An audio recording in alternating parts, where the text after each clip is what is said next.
good morning. Good morning, good morning. Welcome back. Can you believe season 1? Well, no, season 2, episode 1.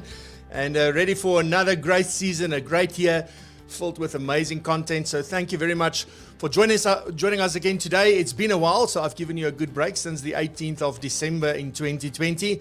I hope you had a good break and that this year has really started off with a bang. If I think about it, I don't even know when December ended and January started. It was just one blur, and now we're in February. And there you go. So thank you very much for joining us. Remember to say hi in the chat and talk to one another, connect with one another. This is all about the community. It's all about building relationships. It's all about being there for one another. So that will never change. However, the show today is quite a different show than what you were used to in the past. So I'm very excited. We're introducing new segments. We've got co-hosts that will be taking care of these segments with me and sometimes for me. So really excited to have everybody on board and to help you or to sort of share everything with you that we are about to do. So just a very quick good morning to Jervis. Good morning. Very nice to see you. Jervis says good morning, Francois and Brian. Exciting topic I believe in, absolutely. And there we've got Vulidzani, Gloria. Good morning. Hope you are well and thank you for saying hi. And there we've got Mr. Henry Legrandsie as well, all the way from Kimberley. Henry, baie dankie dat jy so vroeg opstaan. So yeah, good stuff. And we've got Razan Oosthuizen. All right, so let's get cracking. The very first thing that I can announce this morning that we are doing in a brand new way is that we're going to have a weekly news section. And this is proudly brought to you by the Financial Planning Institute. And with that, I'm going to hand over to them. So let's go to the news studio. And today we are fortunate to have Mrs. Lelani Besaidenout to do the news for us. Good morning. Here we go.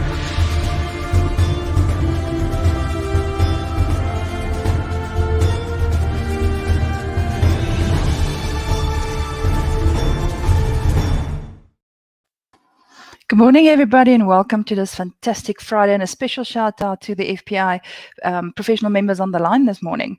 So I need to condense this news flash in quick 5 minutes for you. So highlights to be aware of and very important changes as per the annual refresher this week.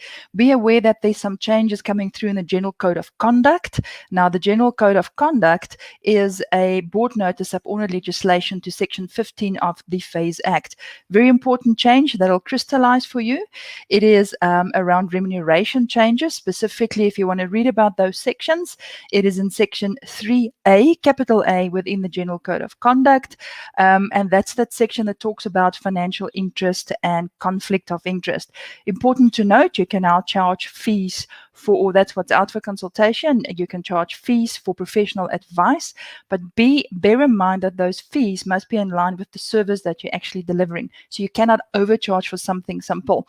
And also very important, you cannot charge for the same service twice. So please have a look out for that.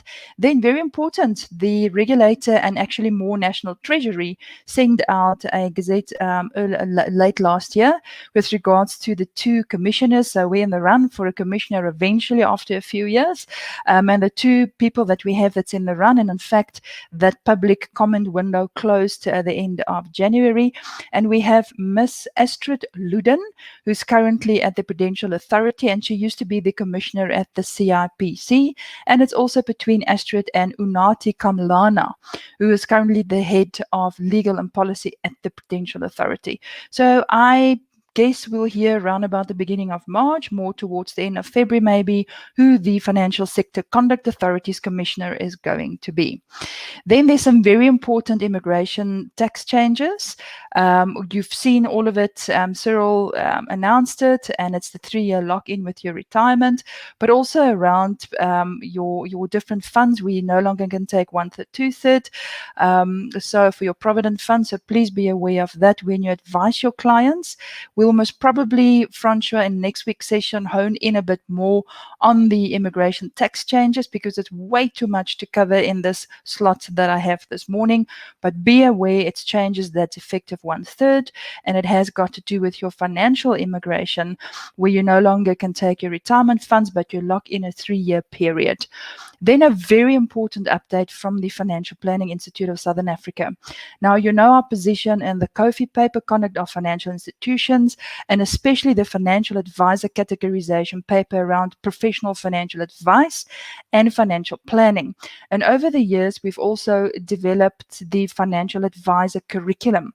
There was a very big hole in the industry around what standards for financial advice should look like, especially product advice, but more so also professional advice.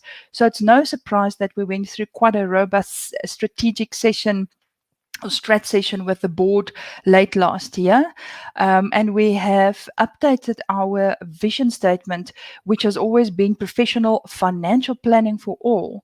We've updated that to professional financial planning and advice for all, because you cannot move away from the professional advice and or product advice component if you are licensed with the FSCA, for instance.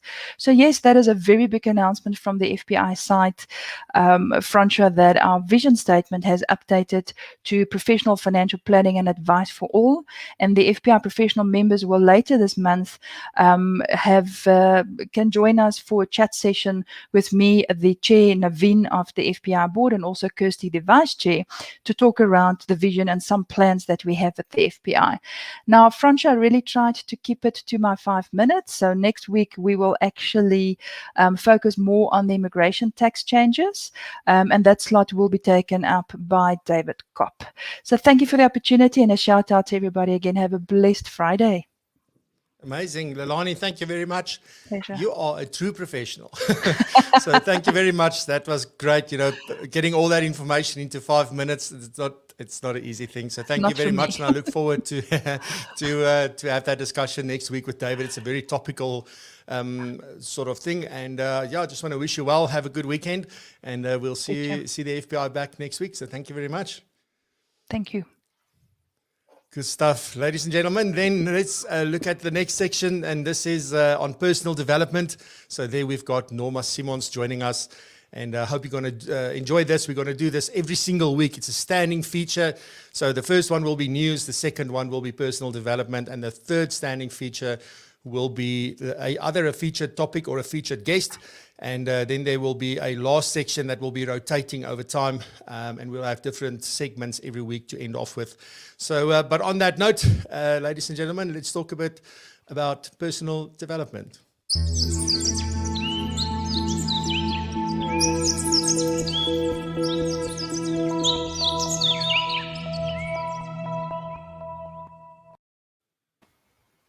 Good morning, everyone. Just here this morning, Francois started the good work about goal setting on Wednesday, and hopefully you'll get a bit about how the mind plays a role in this goal setting from what I'm about to tell you this morning. So if we're looking at goal setting and what does the brain do in goal setting, we can just basically firstly maybe have a look at what our brains will do without us setting goals. So number one would be that our brain always wants pleasure, want to seek pleasure and avoid pain. So if we don't have that North Star that we're working towards, then we might fall into that trap of looking for the things that is easy and looking for instant gratification and what feels good in the moment. Number two would be you creating more of the past. So we've got those little highways we build in the brain because of things that we've done repetitively over years. And if we're not careful and not setting goals, then we might get trapped into just staying on that route. And because it's easy, because it's known, because we know it works. Number three would be that we might be focusing on what is wrong. So that's just a survival technique that basically keeps us alive and keeps us safe, or what our brain thinks. It used to be like that many, many years ago, but currently that's not that useful anymore in certain instances. So we might overuse that looking for what's wrong, and then might miss all the great things that is around us. So number 4 would be to get consumed with the world and other people if we are not focused on a goal. And lastly would be to indulge in emotions that doesn't really serve us. So we've got this mental chatter that's in our head daily, and if we don't watch it, it can become sort of a negative chatter, and that it can result in us doing self-pity or self-loathing, or being overwhelmed, or being too focused within ourselves, or put the focus too much on ourselves. So with goals, we basically redirect that chatter in a positive way, and using that energy and focus to rather be putting it towards our goals. So now the other side is, what is the positive effects of goal setting? So number 1 would be that we have something to focus on. So again, mainly the brain always wants to keep us safe and make sure that we stay alive. So we have to look for that target. And if we don't have the goal, then we might again fall into that trap of doing what's good in the moment, do what feels good right now, to the detriment of our long-term goals. Secondly, we get a dopamine hit from setting goals. So those little wins that we work in the pursuit of our goal gives us that dopamine hit. So that's a healthy way of getting it, instead of the unhealthy way, which we normally get from overeating, overdrinking, over spending, for instance. Next, it would be, it takes us out of the consumption mode into creation mode. So the consumption can be a good and a bad thing. So the bad consumption would be, again, to refer to overeating, overdrinking. And the good consumption would be to, if we keep on reading, we read book after book, we do seminar after seminar, but we never implement it. So what we want to do, and with goal setting, is that we want to create instead of just be consuming. And that would be creating in your business, putting new content out there, finding new ways of dealing with your clients, and then again, taking that creation and using it in the other areas of your life as well. And then also to increase our self-confidence. So this is not that false self-confidence where we want to reach goals to prove ourselves worthiness or being enough. It's really seeing who we become in pursuit of that goal. It's just to show ourselves that we can do the hard things that sometimes we do not feel like doing the hard things, but we still do it. It's that being courageous and going after what we want, and that builds the self-confidence. And then lastly, it's just having fun. I think it's amazing if we can just see what our bodies and our minds are capable of, and also just adds to our life experience, and it just broadens our horizons. So basically, just to wrap up, is our goals really just hooks us up with our future self. So we can either plan our goals from our past, or we can plan it from our future. So if we sort of plan it from our future, it's like we're standing on this mountaintop and we've got the 360-degree view. It's like very unlimited, and there's lots of possibilities. Versus creating goals from your past, which would be very limited, constricted. I sort of want to think about it as being in this tunnel, and then, creating your future from being in this tunnel. So, yeah, hopefully what I've told you today helps you in goal setting, and hope you guys are on track with the goals that were set earlier this year. Thank you. Thank you. Back to you, Francois.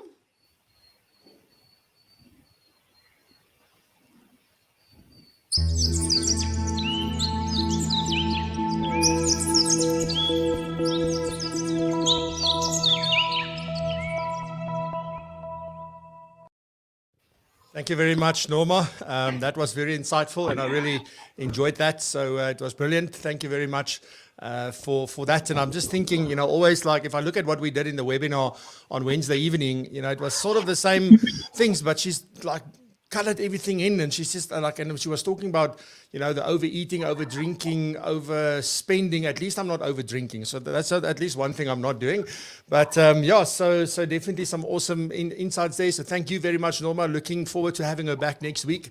I've seen what she's planned for the next few weeks. So she has planned like for 3 months worth of episodes in advance, which is amazing. So really excited. I've seen what is about to come up. All right, so then next up, I've got Mr. Brian Jervis. So we're going to talk about AdWiser, and I can't wait rather to talk to Brian. All of this is so new for me, so I need to see where do I need to click. I never used to click so much. So here we go, Brian. I'm going to see you on the other side of this.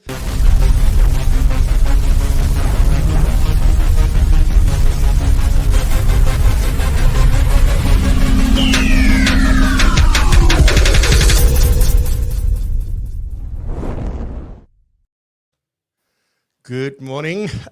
Very nice to have Brian with us this morning. Good morning, Brian. I hope you can hear me well on your side of the world. How are you? Yeah, I can hear you, Francois. Nice to be here. Thank you very much for having me.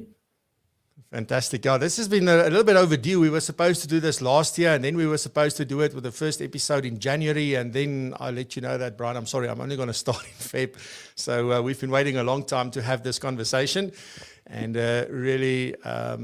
really excited to get into what AdWiser is about and all of that. Right, so Brian, maybe first, if you want, introduce yourself and then give a little intro to AdWiser. What is AdWiser and what is that about? Cool, thanks, Francois. And I must say it's been worth the wait for the new format of the show. It's quite a big step up from last year, so well done.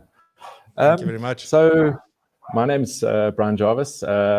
I've been in the wealth industry for the last 20 years, and most recently at one of the big banks in the advice space, but not in the front line, running the operations and processes. And personal finance is a big passion of mine, and has been, and I've been on a learning curve for that last 20 years. And advice specifically. I've been obviously involved in building the advice process out for a sales force, but also some of the product side, and obviously in touch with the regulations. And I'd kind of watched how the regulations have proceeded, and it's been frustrating to see how, to a large extent, there's a lot of customer frustration out there still. And I took some time out a couple of years ago and started to think about, how I could potentially contribute to this problem. And what struck me the most in talking to people, friends and relatives who had been through the advice process, who had frustrations with advisors, is that there was no method back to those advisors about what was working, what wasn't working. And I took this idea back, and I spoke frustration on the other side. So plenty of advisors had experience where customers kind of just upped and left, and they had no idea what the actual issue was. So, I mean, and this is not a new concept. In other industries, this is very prevalent. So what I decided to do is I decided to look at providing that feedback to advisors from clients, but putting it in a structured format. And that's how AdWiser came about. So the idea is basically to provide that feedback to advisors so that advisors can improve client outcomes. And that's the bottom line. And obviously good advisors will be better at improving those client outcomes and taking on board that feedback. And the flip side of it is that for clients, there's now a mechanism whereby they can actually find better advisors, because that's the other problem that really became apparent, is that from a client perspective, the choice of advisors was pretty limited to who you got referrals to, or which bank or whatever you walked into, or who cold called you. And unfortunately, those weren't resulting in really good outcomes. So from a client perspective, if a client can get a really good idea of an advisor through an online profile and digital presence, it would be really valuable and waste a lot less time if the client knows exactly what he's going to get up front. So yeah, that's Absolutely. maybe a bit all over the show, but that's the summary of how it kind of got started.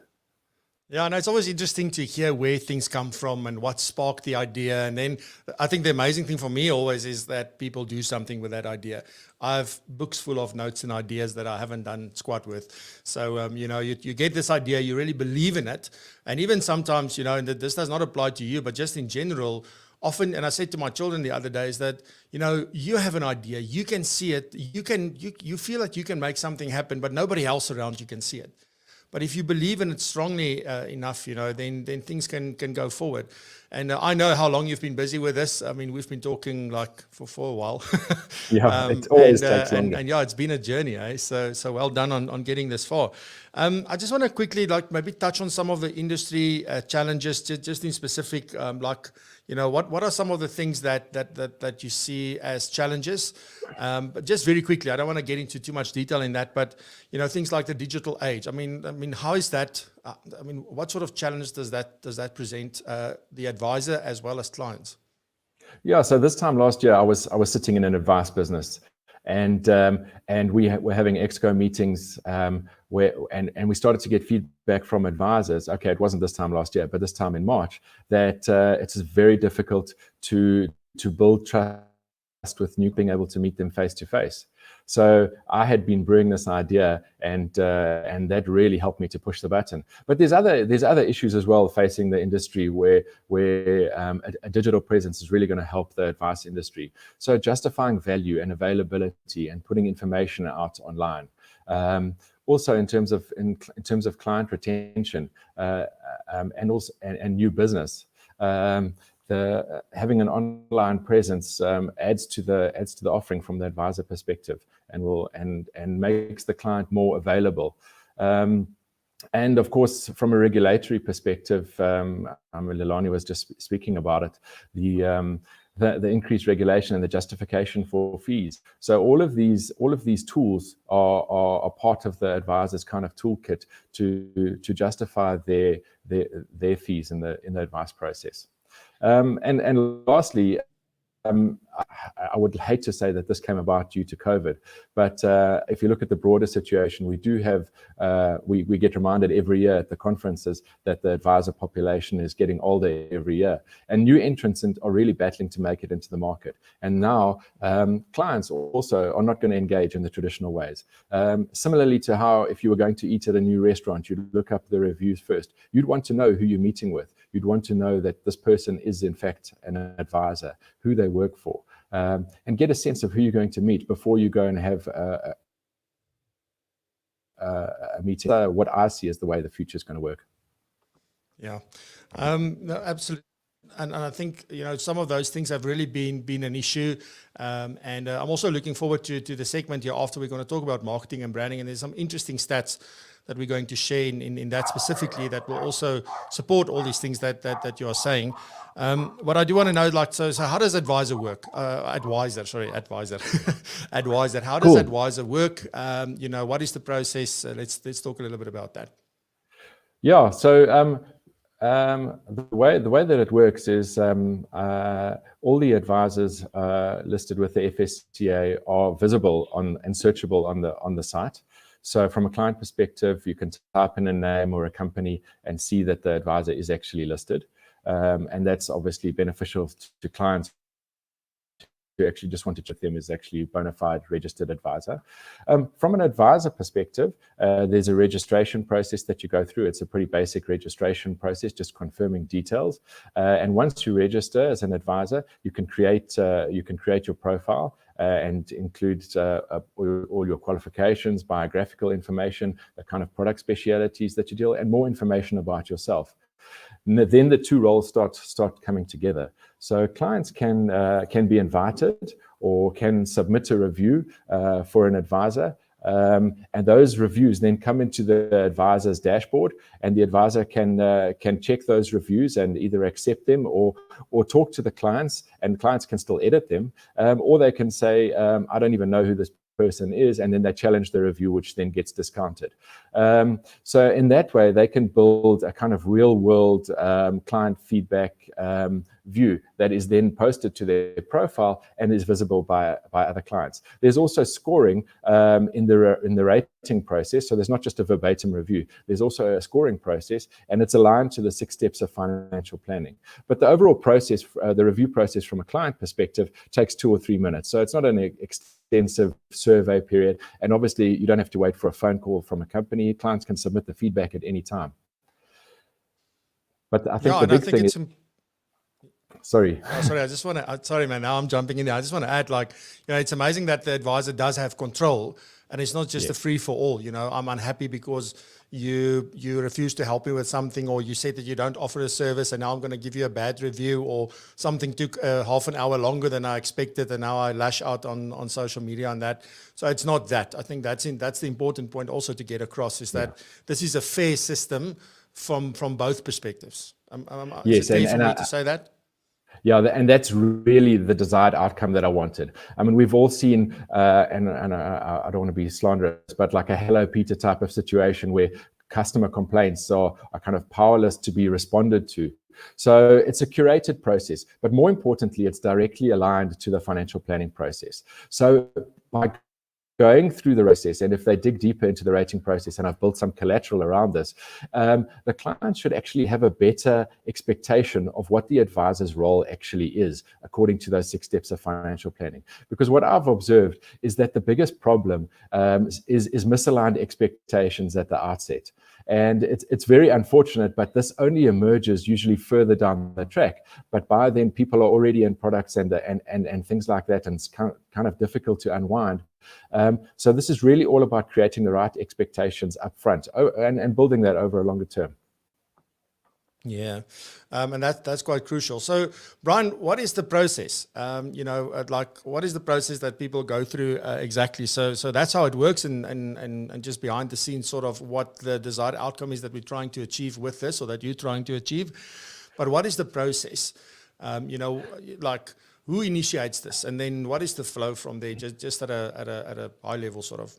Okay, cool. So, as I said, the client could stumble upon the advisor's name or search the advisor if they had heard about an advisor from a friend, and view their profile. And if they're a customer, existing or new or a past customer, they could submit a review. But also the advisor could, there's a widget on the dashboard whereby the advisor could send an email out of the platform to the client, or just copy the link and send the link via WhatsApp. The site is fully mobile responsive, so it's geared towards being done on the phone's browser. And then also, if from a bigger brokerage perspective, the business could send out these links via their traditional email or SMS processes. And what happens is that review link takes the clients directly to the review process. So it bypasses any kind of search process and goes straight to the profile and review process for that particular advisor. And it's a 3-step process. And the first step is really around the 3 aspects, and I've split the financial planning process into 3 aspects: the kind of upfront introduction and getting to know the customer process, the actual advice process in the middle, and then the post-sale servicing at the end. So those are the 3 factors that are actually scored on a scale. Then there's a section to put in the client's actual words, the verbatim, and then there's some segmentation about the client. So things like age and level of financial knowledge, but in future a kind of bigger set of information. And the idea is that over time we can start to build a picture of the advisor's customer base and start to identify where there are potentially issues or shortcomings or feedback from clients in a specific area that would require attention. And hopefully that feedback can then be taken on board and some training done, or maybe just a different way of engaging or putting new tools into your tool set and take it from there. And the idea is to improve the service offering, and it will also help advisors better understand really doing well with certain types of customers and in what kind of business, and where perhaps they need to change something about how their process works, where clients just aren't getting it, or perhaps again just expectations are not properly aligned. Yeah. So it really is about building that data set. Yeah, and I want to throw this question in here. So Kobus is asking a question here on the chat. Let me just get it there. I'm going to bring it up on the screen so you can see. So he says, Brian, would it be fair for the advisor to veto what is accepted onto the platform, as else it could not be a true reflection? So a fair comment and a good question. So how do you view this from excellent question. Thanks, Jervis. And I'm glad you asked. So to come back to making this fair for the advisor, but also for the client. So this is not a testimonial site. This is not going to be a site where advisors can pick and choose their best 5 referrals and have those displayed. If an advisor vetoes a review, and he does that by challenging that review, what happens is the client gets an email, and the email basically says, your review has been challenged. If you can please submit some kind of document that connects you to this advisor, then we can validate your review on your behalf. And that happens in the back office. So in that way, there's fairness on both sides of the process. But I want to reiterate, before the advisor chooses to veto the review, there's an opportunity for the client still to edit the review. So he can go through the review process again and edit the review. So the actual outcome should be that the client actually calls and says, the advisor calls the client and says, hey, we've got a bit of a misunderstanding here that we need to clarify. That would be the best possible outcome. Yes, absolutely. And there's a follow-up question as well, asking, so how is my client base protected?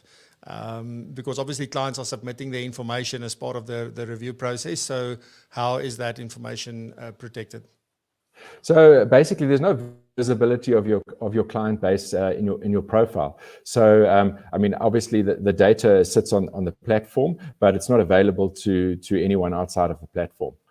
And you can see who from a data level who has reviewed who, but all of that data, if anything is published, is anonymized from a client perspective. So there's no actual information around the client base. Yeah, and that's important because I mean, you can also probably, Kobus, go check the terms and conditions, because there will be terms and conditions on the site, I'm pretty sure, Brian. Yes. Yes. You can just confirm. So there you can also see exactly how things are treated. So that's also a good place to start. All right, so then there are some platform tools for the clients and for financial advisors as well as for your business. So let's talk through the platform tools quickly, Brian, and just sort of, if we talk about platform tools, what do we mean and what do they do and so on?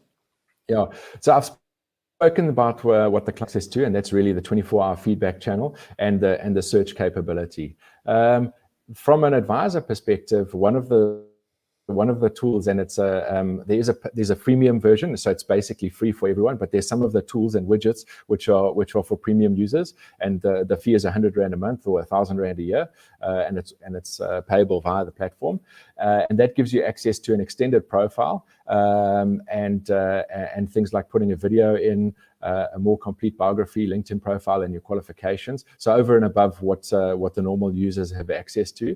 And in addition, there's a dashboard where you can compare scores to other advisors within your FSP, and then also across the industry. So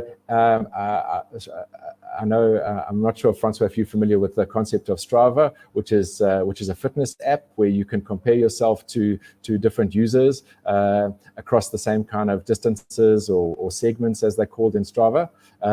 But essentially, this is the financial advisor equivalent. So there's a dashboard there at the moment, and that will be fleshed out so that we can look at different aspects of the financial planning pro, compare advisors. All right, cool. And then sorry, man, there's a question. So in terms of what you can see, so there's a live dashboard, so as you say, so to have a look at that and sort of start comparing certain things. But also then my question then becomes like, so how do I use this, in my marketing and in my brand building and in my sort of interactions with clients and getting myself out there? What role can this play from that perspective? Because this is all about building that digital trust, specifically with clients who don't know you and who's looking for somebody like you. Yes. How should advisors go about using this to their benefit? Because I believe that you can sort of either let this just be its thing and do its own thing and not get involved, or you can take control of this and make sure that you use it, and if there are issues, you can address those issues and all of that. And just a question maybe on that. So you did say that a client can go and edit their response or their review. Once it's been accepted, can they still go back and edit it and change it? No, once it's been accepted, then it's finalized in the system, and they can't submit another review for 6 months. So you basically can't get spammed by a single customer for your profile. And obviously, all customers have a basic registration process as well. So one customer, we shouldn't be able to submit multiple reviews at a time. Yes. Okay, and that makes sense. And also, do you? Yeah, sorry, you can go ahead. Sorry, in terms of leveraging this into your online presence, one of the things we've already done, and I know Razan is on the call, we've done some integration into the Profile Me online business cards so that it can be used as an active part of the referral process to go and look at the scores and the reviews on the AdWiser profiles. But longer term, the idea is to build a marketplace for clients to be able to find advisors and have this be a leads generation process, so that the advanced search capabilities on the site can be used to direct clients to rated financial advisors that suit their needs in terms of, geography is not that important these days with all the virtual systems, but in terms of product specialities, the languages they speak, and obviously the feedback that's been given. Yeah. Just maybe a question, a two-part question there, Brian. So again, just going back to what kind of details do you gather from the clients? And then what guarantees do advisors have that you're not going to sell their data of the clients that's getting onto the site to other advisors as leads? So I think those are two things that people are always worried about. And just like how do you deal, what do you do with that information? And what can you see and so forth? At this stage, nothing with information, and I think both parties are protected in the terms and conditions. The only information that's gathered from clients is a name and an email address and their login details, pure to validate their review and to authenticate them to the site. So there's no intention to leverage the client information. Definitely not. Yeah, cool. And then, so now I forgot my other question that I wanted to ask you when we were talking about, about the dashboards and things. But anyway, Brian, anything else that you feel is important that people need to know about AdWiser? And then also, where can we get more information about AdWiser and all of that? So if you can maybe share that. Yeah, so I see Kobus did ask a question about the back office platform. So the data, this is a relatively new age platform. It's not sitting on a spreadsheet somewhere. It's built on a Google Firebase backend, and the authentication is provided by Google and Facebook. So that's the highest level of security that you can get. So we shouldn't have issues around that. In terms of adding to the picture, I think that what I wanted to kind of say as almost a parting shot is that from an advice industry perspective, with client access to social media and online platforms, this kind of feedback is coming whether we like it or not. And I think that the advisors that recognize this and want to engage with this, but on a structured basis, should really be looking at something like AdWiser, as opposed to receiving the feedback in an unstructured format via other channels. Where can I be found? Obviously, adwiser.co.za is the main site. We do have a LinkedIn page, so just search out adwiser.co.za on LinkedIn. There's a Facebook site, which is, to be honest, mostly customer or client facing, and that's where most of the client side work will be done. And then there's a Twitter handle hashed at AdWiser app. And also, if there are any difficulties or questions, further questions the guys want to ask, they can email us on support@adwiser.co.za. Awesome stuff. Brian, thank you very much. I hope that everybody will go and check it out and at least get a sense of what it is about. And they're obviously you are all welcome to contact Brian either through the email or on LinkedIn or so forth. So get in touch, ask your questions, get an understanding of what this is about, because this can really be beneficial, specifically if you're actively growing your business. I think different advisors are at different levels. in terms of where they are in maturity of their business. So some may, this can be extremely valuable, and for others, this is just, like confirming the business that you've built, the trust that clients have in you, and so forth. So I think this is something that every single advisor can use, and you can use this to your benefit. So go check it out, get an understanding of what it's about, have a chat to Brian, and you can then see how this fits into your bigger scheme of plans. Brian, just from my side and from the community side, thank you very much. I deeply appreciate your time, and I wish you well and have a fantastic weekend, and we'll keep in touch and chat soon. Thanks very much, Francois, for the opportunity. It's a pleasure, Brian. Alrighty, so then on to the next section, which I'm very excited about as well. So this is the marketing and branding section, and this is going to be brought to you by none other than Razan Oosthuizen from Profile Me.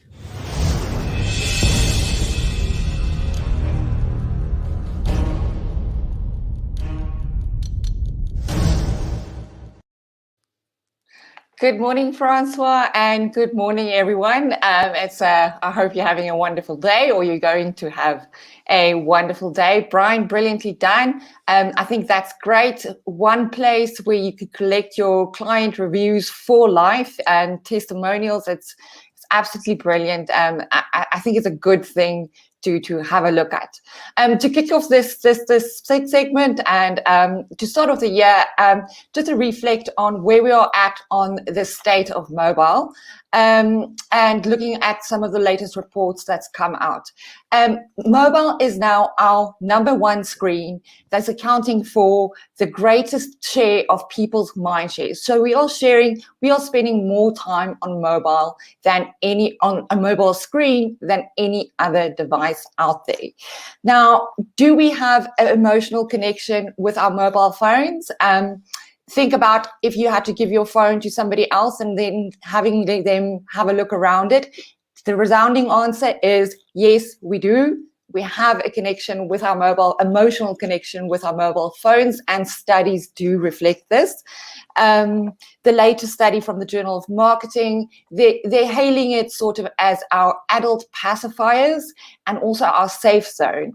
So from this study, it does show that people are more willing to open up about themselves on mobile. And as a consequence, they're also more willing to disclose personal information about themselves, like a phone number or an email address, via their mobile phone, opposed to their desktop or laptop device. Now, the latest stats coming out from App Annie, and this is really great because at the start of 2020, we didn't really, going into the pandemic, we didn't really have a lot of stats to work with and make decisions on. Those stats are slowly and surely coming out now and giving us a great platform to make decisions that we can go forward into our marketing strategies. App Annie's State of Mobile report for 2021. You can find it online on my LinkedIn activity feed. You'll also find my key takeaways from that. Relating to the financial industry, mobile fuels 45% more financial engagement. Mobile is the channel for influencing financial decisions. So just to reiterate that, mobile is the channel for influencing financial decisions. Time spent in finance apps during 2021 was up 45% worldwide. So mobile really is the place where you want to be when you want to get close to your client and when it comes to getting them to get to the decision-making part. Mobile, from the App Annie report, we can gather that mobile is the common thread in financial decision-making, from consideration, evaluation, purchase, and investment. And tying in back to Brian there, when it comes to your verification part and people wanting to look about who you are, can they trust you, what is the social proof that you provide, they are most likely to do that via mobile. A couple of other very interesting stats that's come out is that we now spend roughly 42% of our waking lives online. That's crazy. I don't know how we're getting to this, but this is really a really good stat to look at. And the average internet user is clocking up almost 7 hours a day on the web. Another very interesting takeaway that's come out from the report is that older age groups are the fastest growing segments among some of the top social media platforms. And these are specifically the top ones that came out is specifically Facebook and Snapchat. Not saying those are the ones that you need to run to, but it's very, very interesting that we're seeing the older age bracket coming in there. It is in the 50 plus age bracket being the fastest growing segment. So I think really the takeaway here is if you want to get close to your client or your prospect, the idea is to get to where they spend the most time, and this is on their mobile phones. The closer you are to your prospect's mobile phone, the closer you are going to be to that decision making that they're going to be. When they get up and they leave their laptop, they're taking their phones with them. So really bringing in a strategy where you're getting closer and closer to your prospects' mobile phones is probably a really good idea. And that's all from me for today. And thank you, Francois. Back to you. Thank you very much, Razan. That was, I've got goosebumps. Like, I love stats like that, and it's interesting, like what we see as two dying platforms are exactly the two platforms where the older, call it, I'm also now getting older, are rushing to, Facebook and Snapchat. A lot of people have been talking that these platforms are sort of, people are moving away from them and looking for other places, but it seems like, no, it's not entirely true. Certain people are leaving. No, I will say that if you see the older take up, these are not your early adopters. So the lag that the drop off that you will see is the early adopters, and that top of the curve, they're already dropping off. Your late adopters now, these are the people that are taking up. It is a cycle that you do need to look at, but I think it is very valuable to know that very possibly high net bracket is now on Facebook. If you do want to get them, it's probably the place you want to go. Yeah, absolutely. And you've got now access to clients that you couldn't communicate before because they weren't there. So that's cool. I think that's quite awesome. Razan, thank you very much. And we'll see you back at least once a month for this segment. So thank you very much. And you did a phenomenal job. So thank you. I will chat to you soon. Alrighty. So thank you. And then this is the last segment. So let's do it.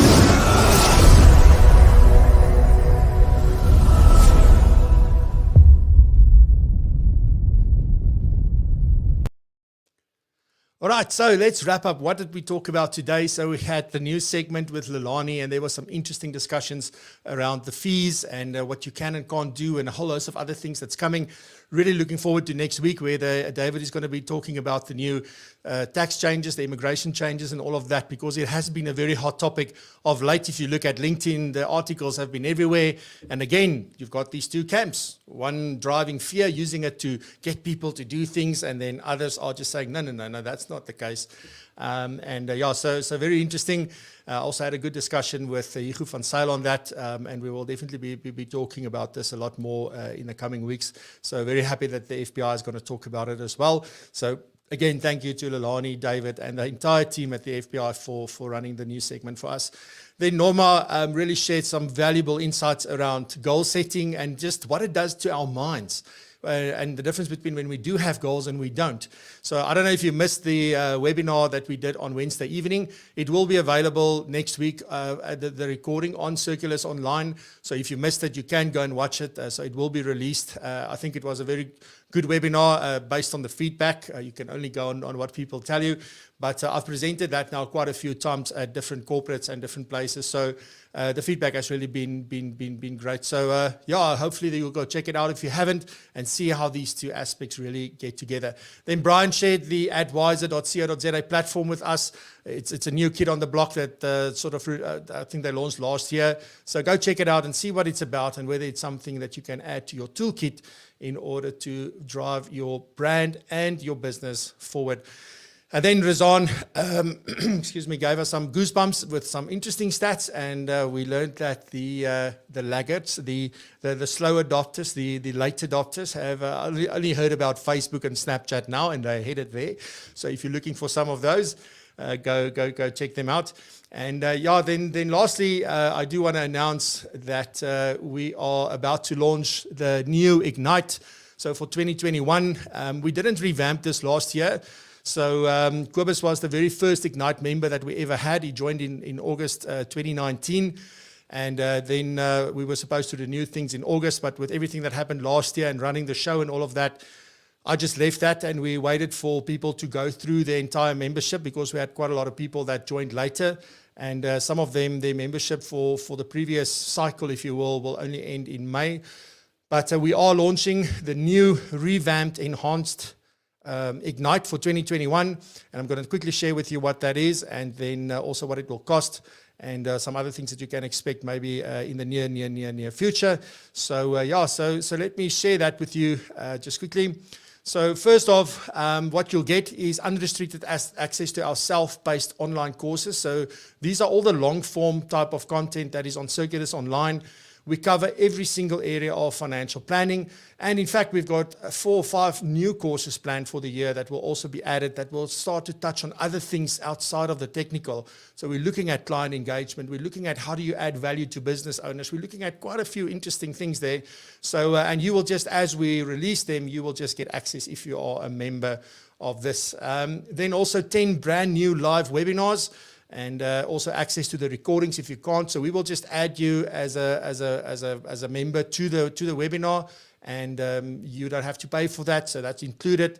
And if you miss the live one, you will just automatically have access to the recorded version that you can still go and do. And both of those offer CPD.